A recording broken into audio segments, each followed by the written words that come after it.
March 15 മുതൽക്ക് 21 വരെയുള്ള 7 ദിവസത്തെ എല്ലാ മേഷാദി എല്ലാ രാശിക്കാർക്കും ഉള്ള സാമാന്യ ഫല നിരൂപണം നടത്തുകയാണ്. ഈ ആഴ്ചയിലെ ഒരു ഗ്രഹസ്ഥിതി സൂര്യൻ കുംഭത്തിലാണ്, അവസാനം മീനത്തിലേക്ക് മാറുന്നുണ്ട്. അതുപോലെ ബുധനും ശുക്രനും കുംഭത്തിൽ തന്നെയാണ്, കുജൻ കുംഭത്തിലാണ്, ഗുരു മിഥുനത്തിലും, വ്യാഴം മിഥുനത്തിലാണ്, ശനി മീനത്തിലാണ്, രാഹു കുംഭത്തിലും കേതു ചിങ്ങത്തിലും ആണ്.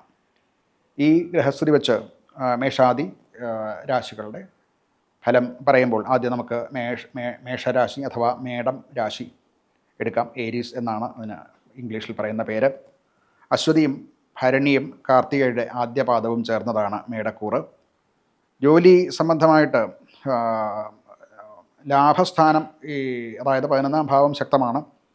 പുതിയ കോൺട്രാക്റ്റുകളും മറ്റുമൊക്കെ വഴി ചില അവസരങ്ങൾ ഉണ്ടാകുന്നതാണ്.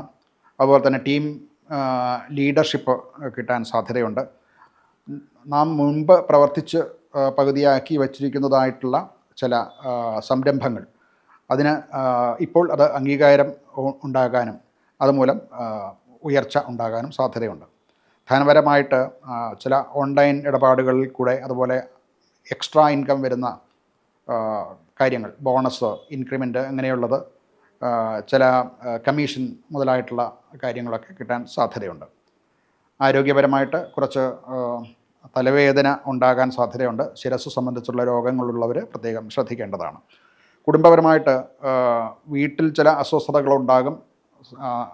കുടുംബത്തിലും ഉപയോഗിക്കേണ്ട സമയവും കൂടെ സുഹൃത്തുക്കളുടെ കൂടെയോ അല്ലെങ്കിൽ മറ്റ് കൂടെ ജോലി ചെയ്യുന്നവർ മുതലായവരുടെ കൂട്ടത്തിൽ പോകേണ്ടി ആയതുകൊണ്ട് കുടുംബത്തിൽ സമയം ചിലവഴിക്കാൻ കുറവാകുകയും അതുമൂലമുണ്ടാകുന്ന ചെറിയ അസ്വസ്ഥതകളൊക്കെ ഉണ്ടാകാൻ സാധ്യതയുണ്ട്. ഇവർക്ക് പരിഹാരം എന്നുള്ള നിലയ്ക്ക് ഹനുമാനെ അതുപോലെ ശിവനെ ഒക്കെ പ്രാർത്ഥിക്കുക, ആ മന്ത്രങ്ങൾ ജപിക്കുക. അങ്ങനെയുള്ള ക്ഷേത്രങ്ങളിൽ ശിവ ക്ഷേത്രത്തിലോ ഹനുമൻ ക്ഷേത്രത്തിലും ദർശനം നടത്തുക, വഴിപാട് നടത്തുകയും ഒക്കെ നല്ല ഫലങ്ങൾ ഉണ്ടാകാൻ സാധ്യതയുണ്ട്. അതുപോലെ തന്നെ ഹനുമാൻ്റെ പോലെ തന്നെ ശാസ്താവിനും പ്രാധാന്യമുണ്ട്. ശാസ്താവിന് പൂജ നടത്തുക, ശാസ്താ ക്ഷേത്രത്തിൽ യഥാശക്തി വഴിപാട് നടത്തുന്നതും ഒക്കെ നല്ല ഫലങ്ങൾ ഉണ്ടാക്കും.